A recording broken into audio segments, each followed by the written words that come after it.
have the pleasure to have here with us Professor Fabio.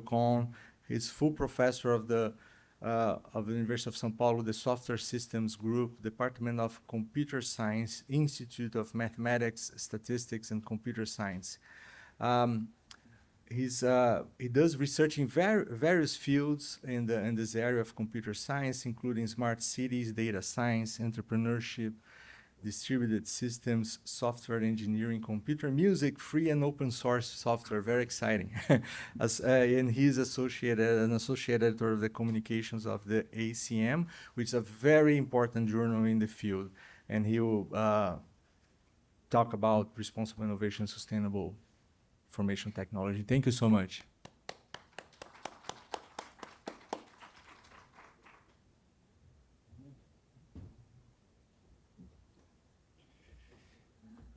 Thank you very much for the invitation. It's a pleasure to be here at Insper and to be in a São Paulo Advanced School. And this works. Yes, it does.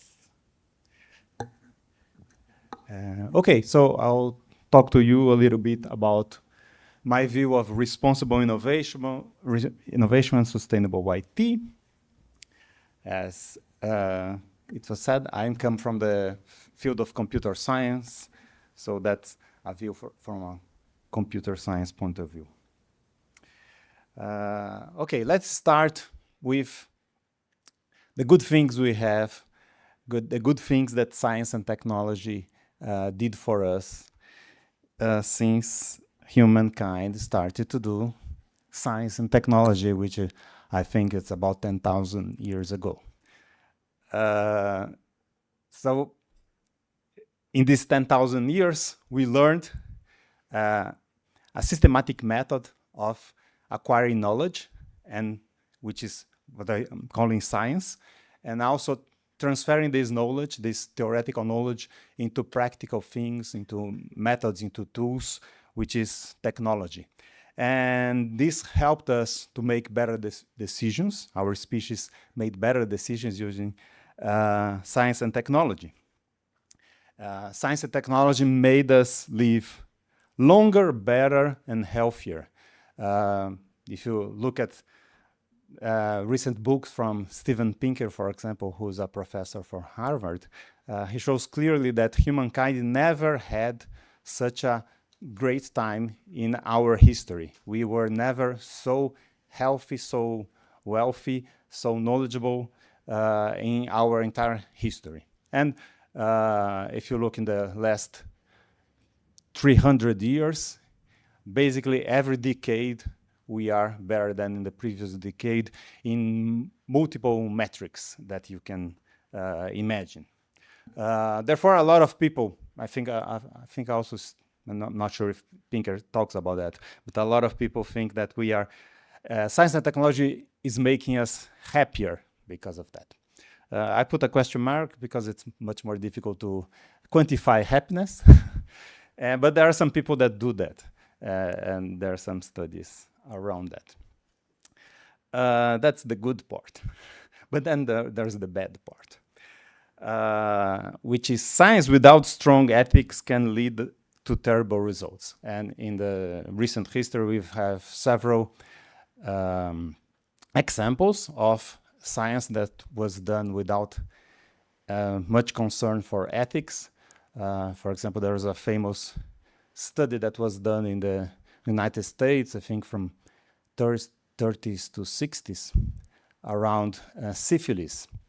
And the scientists there just decided that they would scan a population and to see who has syphilis, and don't tell them that they had syphilis, and follow the health of these people over a few decades. And the scientists, the doctors, because that was an experiment, a controlled experiment, they chose not to tell the people that they had syphilis and chose not to give the treatment that was already invented, just to see what would happen for the sake of science. And a lot, tens, maybe hundreds of people died because of that decision of those doctors. So that's what we consider very bad science today, without any concern for ethics, and that's what we should not do. But it can happen. It happened in the past and still can happen today. Also, technology and innovation without ethics can make life worse for a lot of people. And I think we see everyday examples of technology that makes lives worse for a lot of people.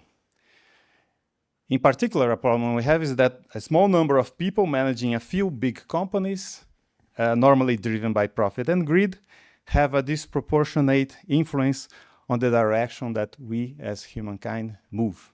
For example, the big techs, they are ruled by a handful of people, and they decide how 2 or 3 billion people in the planet would work and interact with the world daily.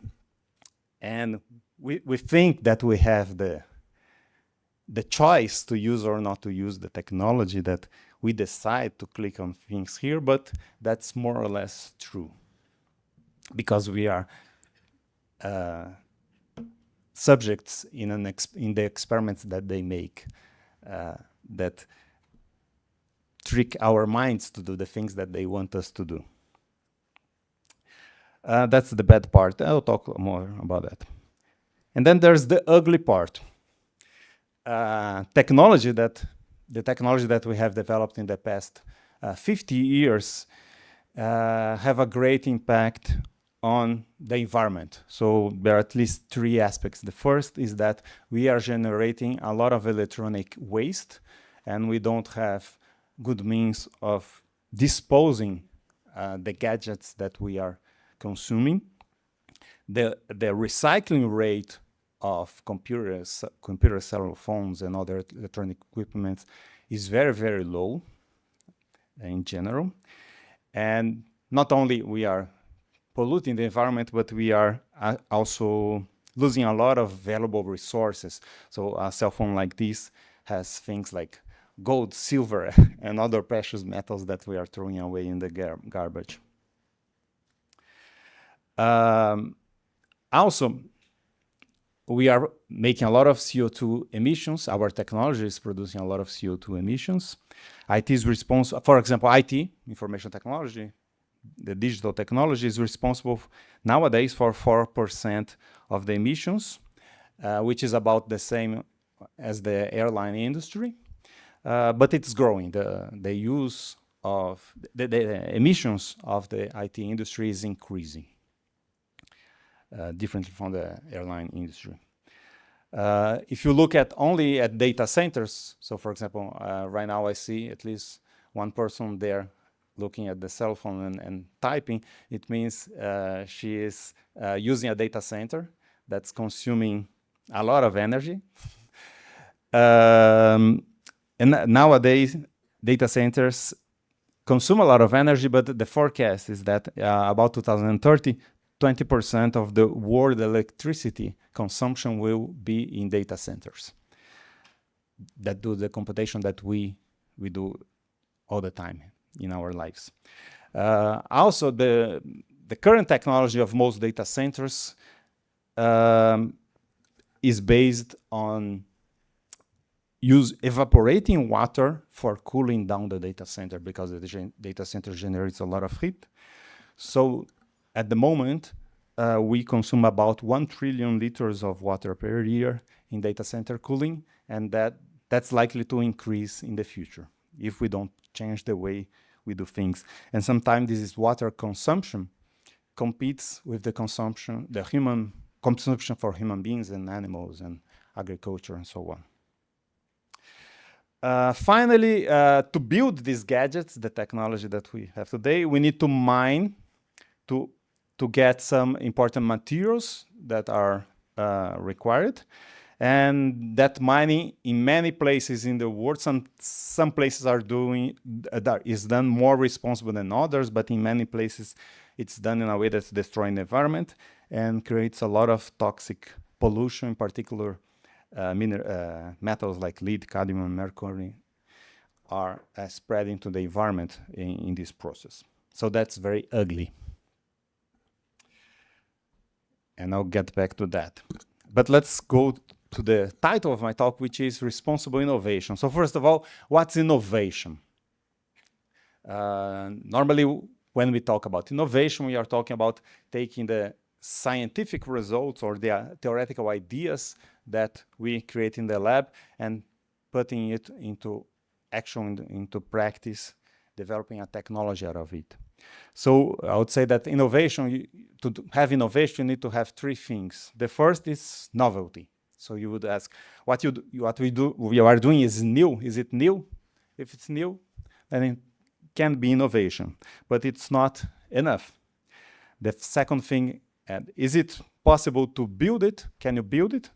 For example, if I imagine a rocket that it's propelled with nuclear fuel and will take us to the next star in 30 years, that's very new, and maybe I can design that rocket, but unless I prove that it's feasible and make a prototype or actually build it, it's not innovation. And the final thing, does this innovation produce some value for someone? So you ask, will people use this thing that you are creating, and will it make a difference in the lives of these people? So if you have these three things, then that's what we call innovation. But I'm talking about in this talk, not about innovation, but about responsible innovation. So I think when we talk about responsible innovation, and it's what we should seek, there are three other questions that I think we should ask. First, we should anticipate the problems. So we should ask, what could go wrong with this innovation that we are creating? And this would go wrong for whom, and what we can do about it, because we shouldn't want to harm people.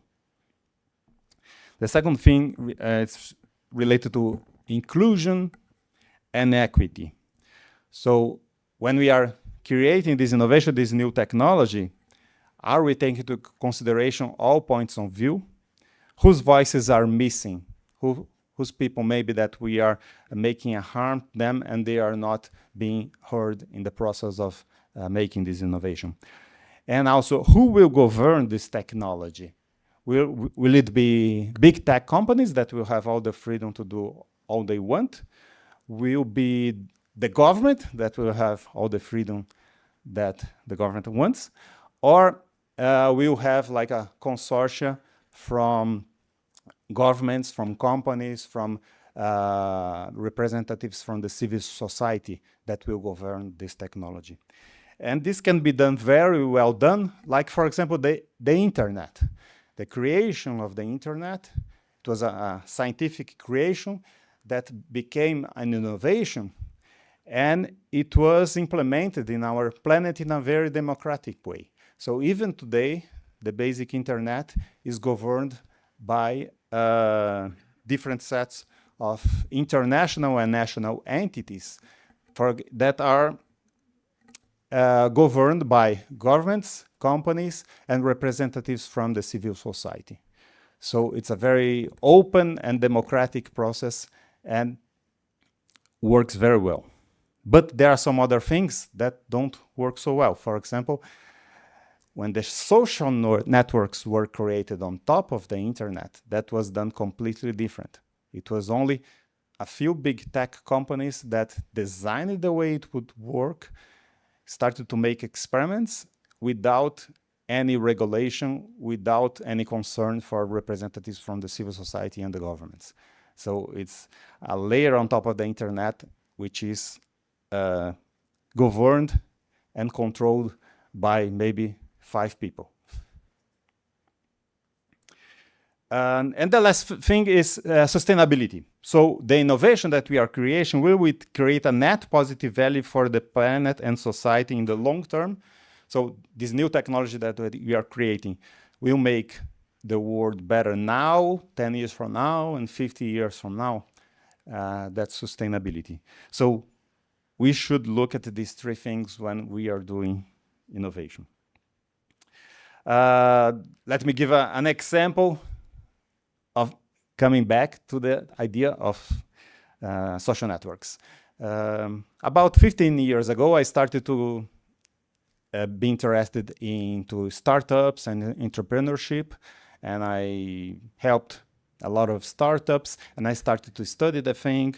And for example, in 2007, I read a book that I loved, which was called Made to Stick.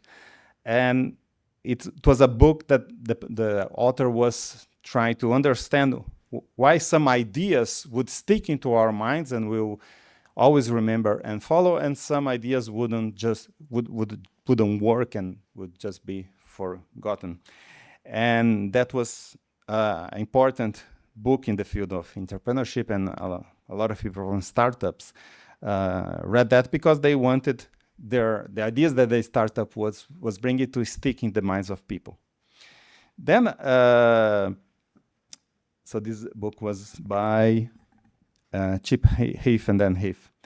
But a few years later, I read another book by Nir Eyal, which was more, so the first one was more on the idea realm, and this Hooked was more on technology.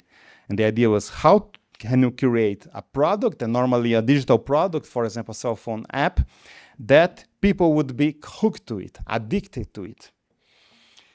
And at first I was helping a few startups, and they were developing some cell phone apps that had a big positive social impact. And so for me, it was really responsible innovation. So we wanted to make our user hooked to our application. And at that time, it seemed to be something okay to do. But then all this science and technology of getting people addicted was completely adopted by big tech companies when they released the big social networks.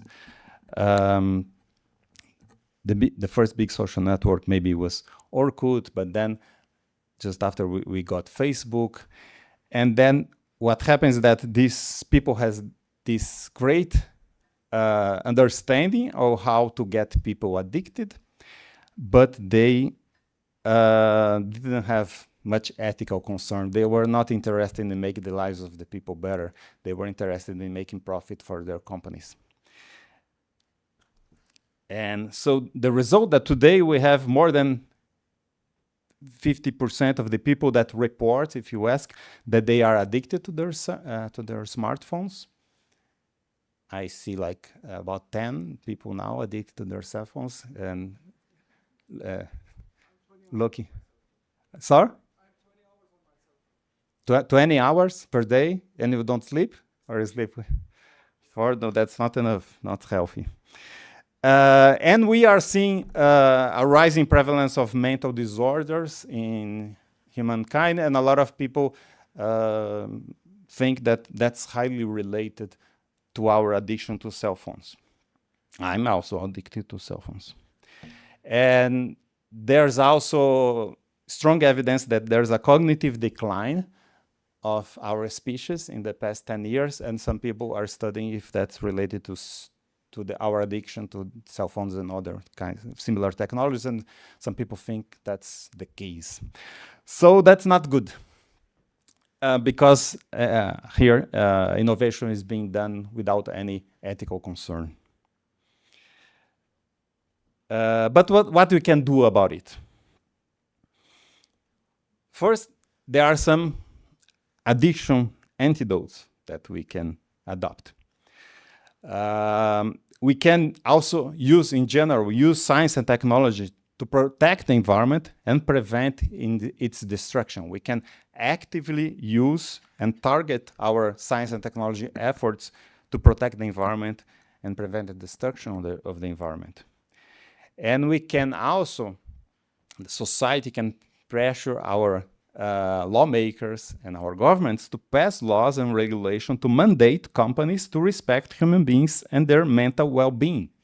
So we think it's normal that a guy like Elon Musk, a single person, can decide the algorithms that he will use in X to show people. We think that that's freedom, but that's freedom that making 1 billion people in the planet zombies and having a huge negative impact of the lives of hundreds of millions of people. So it shouldn't be like this way, and it doesn't need to be this way. So if society decides that we want to have technology that will be healthy and will make a positive impact, we have all the power to pass the regulation that will require that and mandate that. It's just our species as a whole needs to decide that.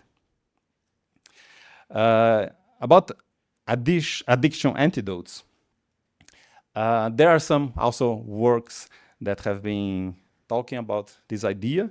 So in 2018, there was this book by Jaron Lanier, and the title was 10 Arguments for Deleting Your Social Media Accounts. When I read this book, I deleted a lot of my social media accounts. And it was really great for me. I still have a lot of them, more than I should, but I'm addicted to them, so I'm still sticking to them. So I use WhatsApp, I use LinkedIn, I have email, etc. But for example, I deleted my Facebook, and I decided not to have the Instagram app. I just use Instagram when someone sends me that require me to look at, then I look on the web. And this change that I made, at least for me when I read this book, was very beneficial. And I realized that I was not reading books anymore in print. And then I started to read more books on paper, which is great not to be looking at a screen, mainly at night before going to bed, because that makes you sleep very badly if you look at the cell phone just before going to bed. There's another interesting book called Digital Minimalism, Choosing a Focused Life in a Noisy World. That's also great if you think you are having some mental difficulties and problems because of addiction to technology. This book can help you change the way you organize your life to have to use the digital tools to help you, not to harm you. And recently, there was an opinion article at the New York Times, which is really great, by Jack Conte, who is an entrepreneur who is creating a company, a startup company. And it's funny because this is an opinion article on the New York Times, but the article is not printed, it's a video.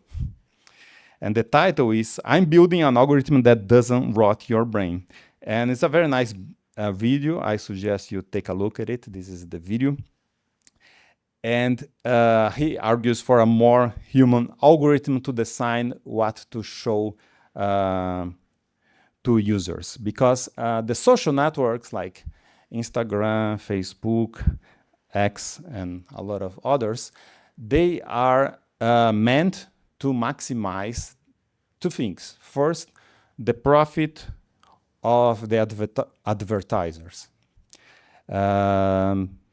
Because how it works, basically, the big tech companies that control them, they want your attention. They want you looking at the screen and reading their content, and sometimes clicking on their links. And many of these links, actually the only goal of them is for you to click on an advertisement.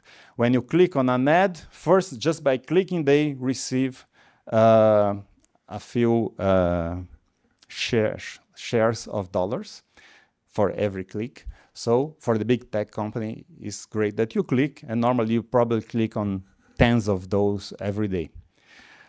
Sometimes you not only click, but you go there and you buy something.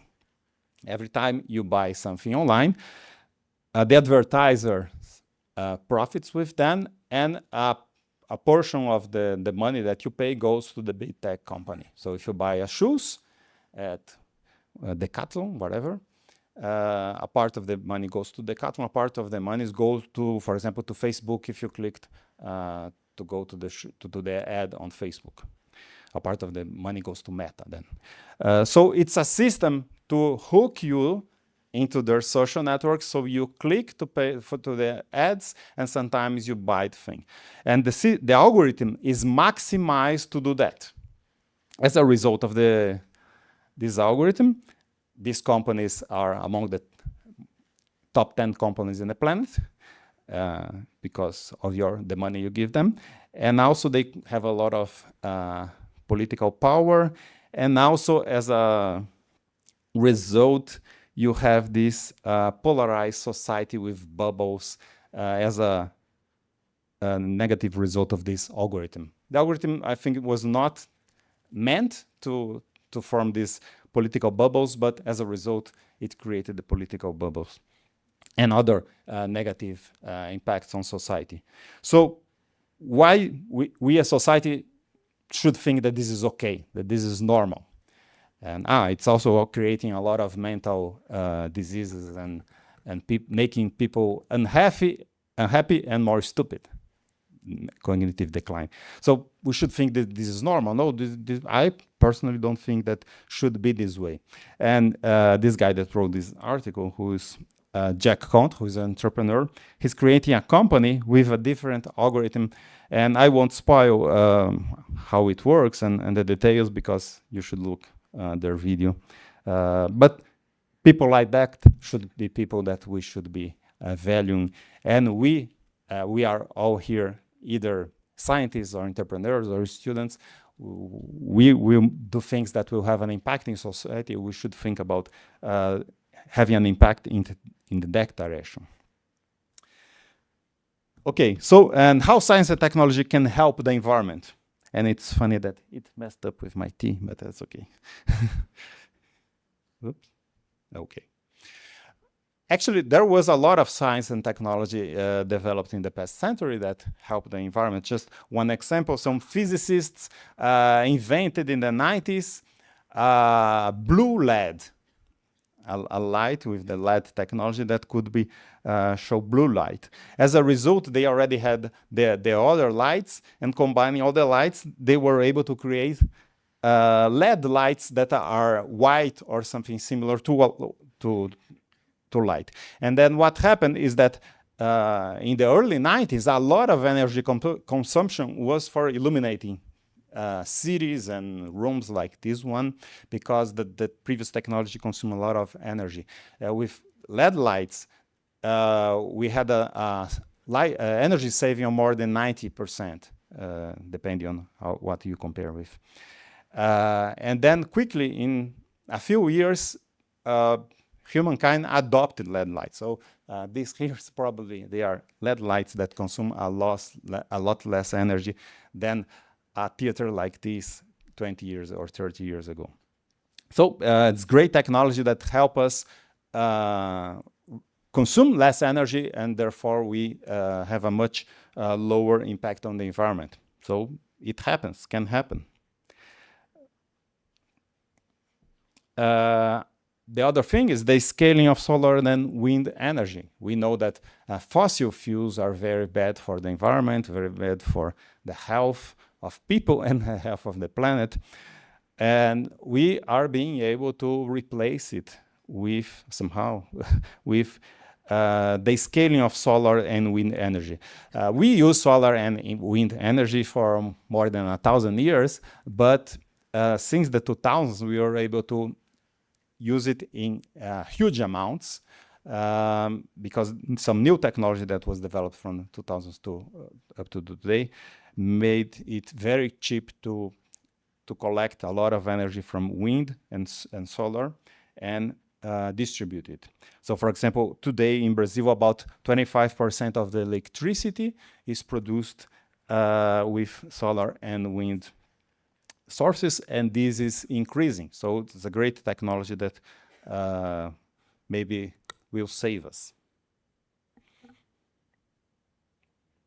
And these were big things, and now I'll talk about a very small thing that I'm doing with my colleagues, and because it's an example of things that you can do, right? I can't invent LED lights or scale solar energy on maybe you can, I can't, but I can do my little project and think about projects into this direction. So I'm a computer scientist. I can do these things in my field. You can do it in your field. So I'll give some examples of in this project that I'm involved. That we are doing in mostly university professors. So it's a project funded by FAPESP, the same institution that funds this school. And I was initially the one who led the creation of the project, but now UFPA, which is the University of Pará, is the coordinator is from there. I asked him to coordinate and he accepted. It was great. But we have also participation from people in other universities in Brazil. So these are all USP, UFPA, PUC-Rio, until UFMA, Maranhão. And we have some companies that are partners. One is Embrapa, which is a big public company devoted to improve the technology of agriculture in Brazil. It's because of Embrapa that Brazil has a very huge and profitable and successful agriculture. And Cipopolis, which is a startup company created by former students from our research group, and also IPT, which is a research institute in São Paulo. So I'll give just a few examples what we have been doing. For example, in Unifesp, we have a project called Forest Eyes, in which my colleagues there, what they do, the idea is to detect in advance or soon, not in advance, but very soon, deforestation in the Amazon forest, which is a problem we have in Brazil. So the idea is to analyze satellite images to detect deforestation. And how they do that? First of all, they collect satellite images, and then they use citizen science, which is crowdsourcing, to classify the images. So there's a site, which is this one here, that you can go, and you said, okay, I want to help save the Amazon. So you go there, and there's an explanation. It says, here, this is a picture of the Amazon, and normally, and you need to classify where you see forest and where you don't see forest. And then explains in Portuguese or English what the characteristics of the image that would reproduce that. And people do these classifications. Some random people do, but they also do some activities, for example, with high school students in public schools, where they explain the methodology, they explain the problems, and then as an exercise, the students do that classification thing. And then we use this input from human beings then to train a machine learning algorithm. And then, so we have as a result not only the classification of human beings, but then a machine learning model that's able to classify, and then the idea is that this will be able to support public policies in the future. So my colleagues they got with that 88,000 crowd contributions, 88,000 classifications of 5,500 images, and then training the machine learning algorithm, they could get a 90.1% accuracy in the deforestation detection. So this is just a nice example. Another one, which is one that I do in the University of São Paulo, which is on green mobility, which is the idea is to incentivize the use of bicycles in city like São Paulo, which is a much healthier means of transportation because it doesn't pollute, it's good for the health of the person, it doesn't produce congestion, and so on. So what we do is we analyze data from multiple sources, more than 10 data sources, and then you use data science techniques to show where there will be a very high probability of people starting to use the bicycle if cycle paths were built by the city. And then using this technology, you can see here in the blue, you see the existing bike lanes and bicycle paths in the city. And in red, the streets, the areas in which if you build a cycling path there, a lot of people will use it, and probably some of them will stop using the car or other means of transportation. It will start to use the bicycle. And this is a means of helping the city to do their expansion plan of cycle paths in a more scientific and systematic way. We are doing some experiments trying different ways to incentivize people to use the bicycle. And for example, we did an experiment that would pay a few cents per person for every kilometer that the person goes on bicycle. We managed to develop a cell phone app, and then we made an experiment with 1,200 real users, and we were able to collect more than 30,000 bike trips in the city of São Paulo. And now we have details about all these 30,000 bike trips. We have scientific evidence for public policies to help urban bicycle mobility. So things we can do, it's doable. Cipopolis, for example, is a startup company that I mentioned that was created by two former students from our research group, and it produces and sells to governments green mobility solutions. So they have a few products. For example, one is a sustainable mobility planning software that collects a lot of data from the city and helps the city. Yeah,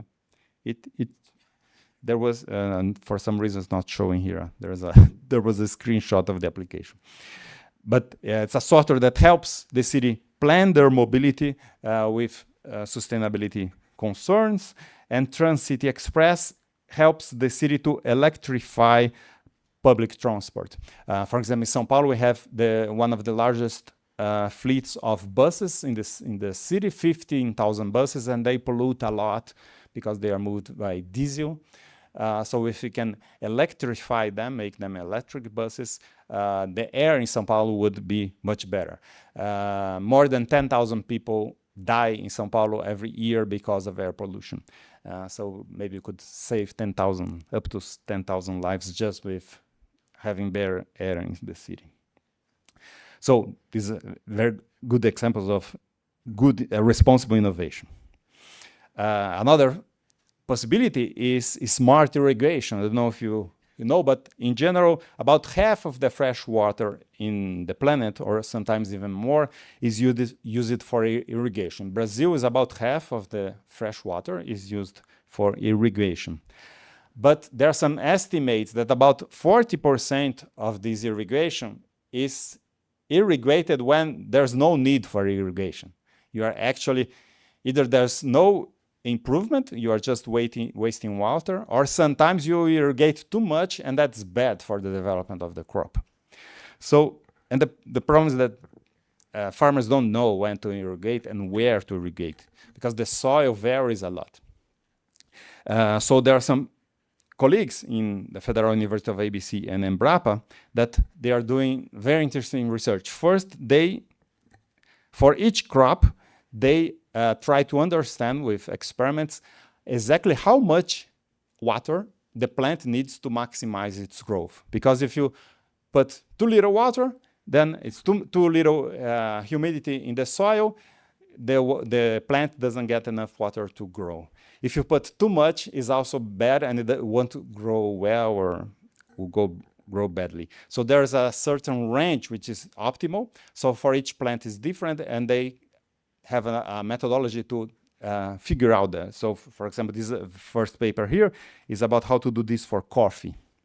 And then they are using some new technology of humidity sensors, because there was an old technology of measuring the humidity, which is a little thing of this size that you put on the soil, and it measures the humidity around here.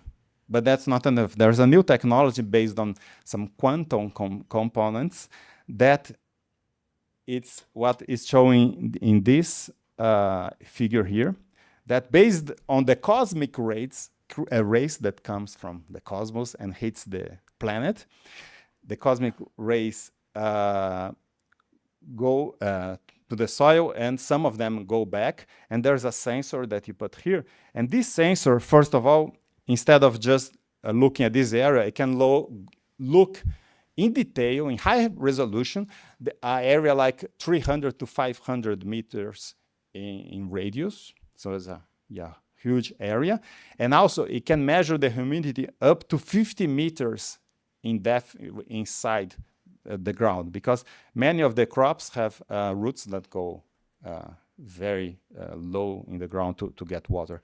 And then they can have a very good idea of the humidity in a large farm. And using these two things, you can know in very detail how much water you should irrigate in each little piece of your farm. And then you can there are some smart irrigators that you can control separately, and you put water in that part exactly what's needed. So but just by doing this, you'd have a much better crop, and you'd save about 40% of the water. So this is a very interesting research that's been done. I will go a little faster because my time is running. There's also research in green computing, which is how to make the computers consume less energy. So, for example, how you can, some data centers are based on clean energy, and some are based on dirty energy, like code-based energy. So you can have algorithms that will send the computation to the cleanest data center available in that specific time. In terms of green data centers, the conventional data centers, they use coal, fossil fuels, nuclear to make their electricity, and cooling water via evaporation. But there's a big opportunity to do green data centers now. For example, in Brazilian Northeast, I don't know if you know, but there's a big surplus in solar and wind energy. For example, there's one state called Rio Grande do Norte, which the state consumes 1 gigawatt of energy, but it produces, I think it's, I forgot about the exact number, but it's about 11 to 13. So more, they produce, or they have the installed capacity to produce, mostly with solar energy nowadays, more than 10 times what they consume. They are able now to export a little bit to other states, but more than half of what they are capable of producing, already installed, it's being wasted. So there's energy there, ready, that's not being used. So we could install data centers there, and also there's a solution for cooling that's based on closed circuits, that you have a closed circuit of water, and you cool it just by blowing wind on the pipes that carry the water. So you consume more energy to cool, but you don't waste any water. The consumption of water is almost zero. And since you have a lot of energy, you could build this green data center. So hopefully Brazil will build them. So to finish, if you could take anything from this talk here, is that in your professional life, there will be people asking you to do bad things for the sake of the company's profit, for the sake of the next election, for the sake of publishing papers. But you almost always have a choice. So forget what those people say, and instead always do the right thing. So think, what's the right thing? I'm not done. I'm almost done. That was a good line to finish, right? But you should always do the right thing. And you should think, what's the right thing to do, and do what you think is the right thing to do. So I think you should do science with ethics. Publishing is a consequence of good science, not an end goal. Seek innovation with responsibility. So ask yourself, am I making a better world for people when you're creating a startup company, for example? And we don't have the power to make a positive impact always in our life. A few times we do, but most of the times we don't. But at least you should always ask yourself, what I'm doing now, will this harm people? If so, it should be a showstopper. So do something else. So I invite you to do science and technology with ethics, responsibility, and preserving the environment, seeking a better world for all living beings. And that's the end of my talk.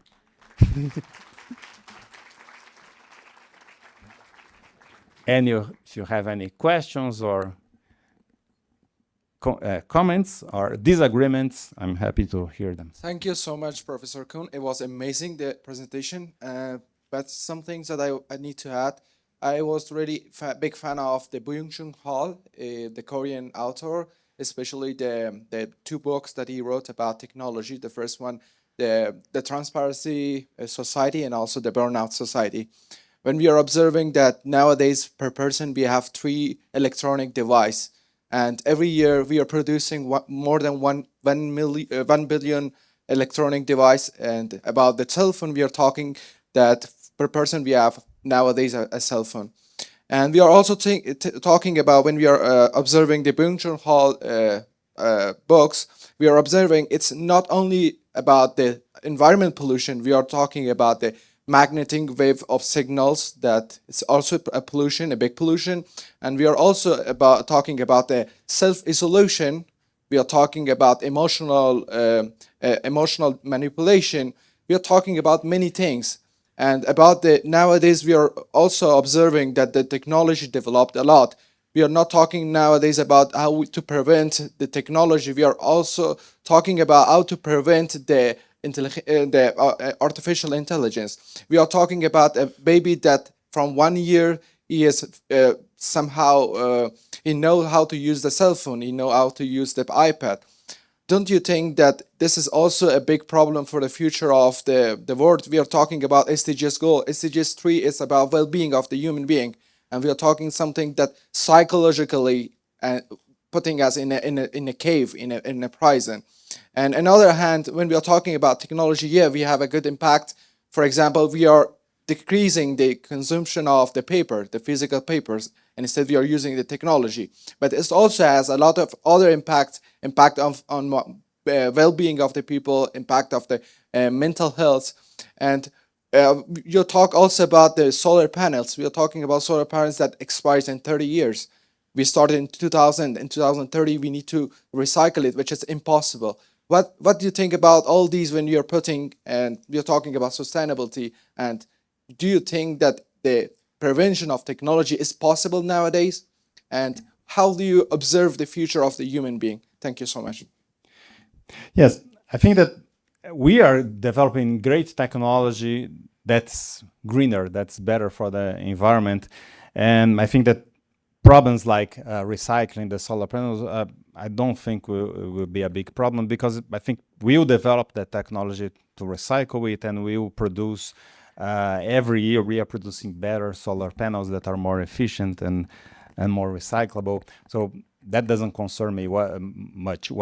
Because I think we can do the science and technology to solve the problems.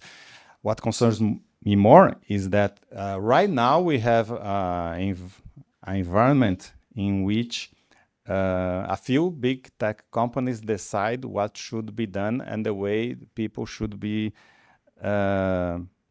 manipulated. And as a society in general, most of the time we say that's okay. So I didn't see any government saying we should have a regulation of the algorithm that Meta uses in their software. And I think that's absolutely fundamental to have, because that's making we sick. So they cannot, as a pharmaceutical company cannot do a medicine that makes people sick, a software company shouldn't be able to use an algorithm that's making us sick. And I think that humankind needs to realize that, and we need regulation and laws to deal with this problem. So I think this is our most important challenge. Okay.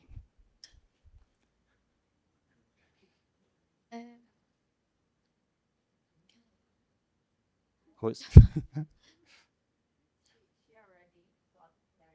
Okay.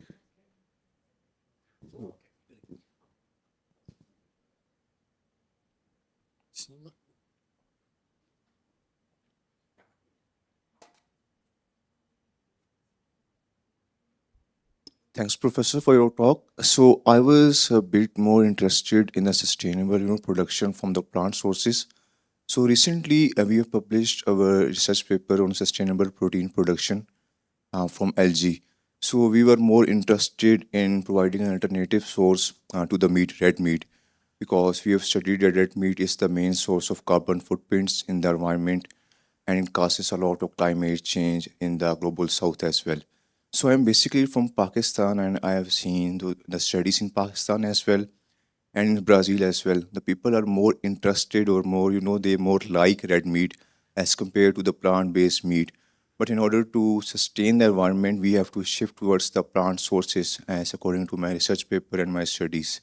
So, what do you think that the go-to approach can be when normalizing the plant-based meat in the culture, in the society, or for example, after 10 years, if we are trying to move towards plant-based resources rather than the meat or rather than the pulses, because they are a main source of carbon footprints and the amount of carbon that has been released in the environment from the past 20 to 25 years.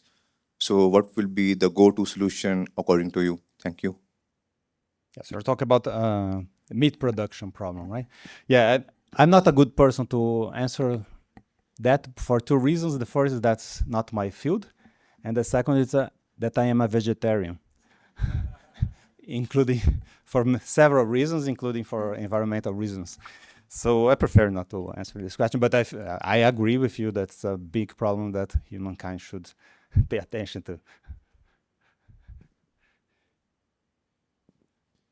Hello, Professor. Your presentation was awesome, even though I got here a little bit earlier. But anyway, my question to you is that you show several examples of how we can improve our society through innovation. But as a researcher in innovation myself, I've seen myself with a barrier in some aspects of society that some way should be always be fixed by policies. So my question to you is, do you think that one day we can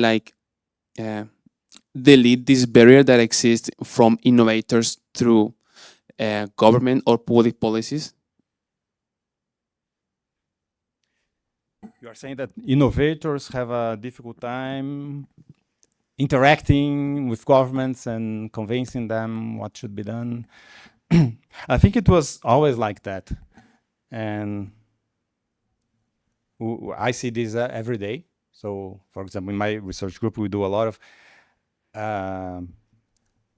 research that could be directly applied to public policies they could adopt now. And we have a hard time convincing governments to just use this technology. And they keep using technologies from 30, 40 years ago.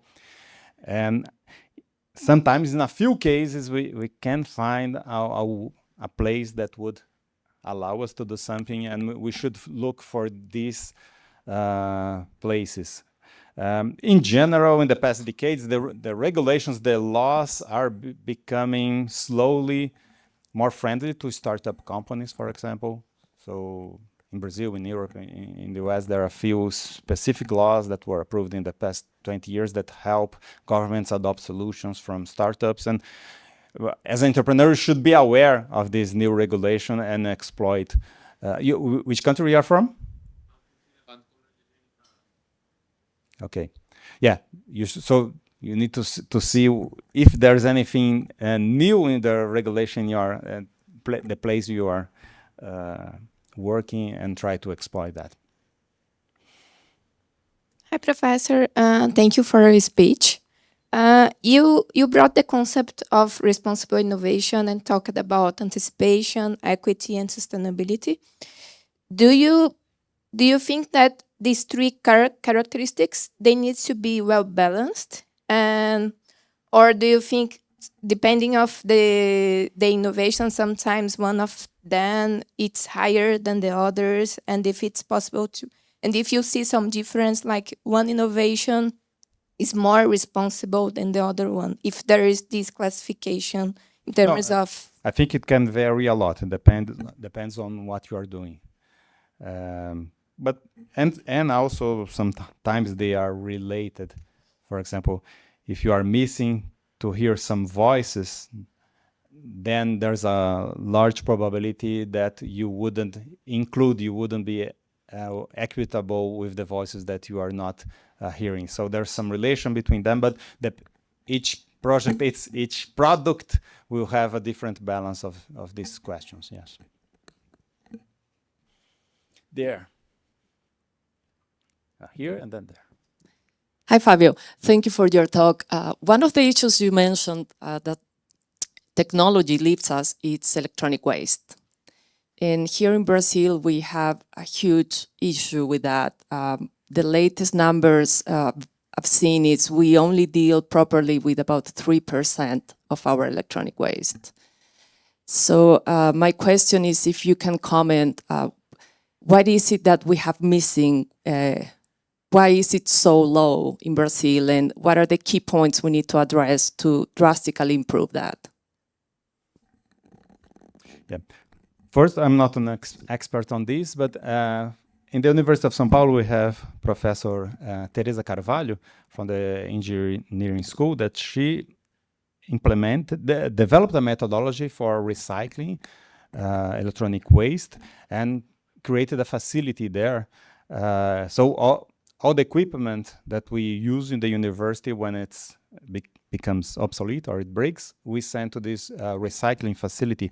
And it's amazing the amount of good products you can extract from a notebook that has even sometimes a commercial value.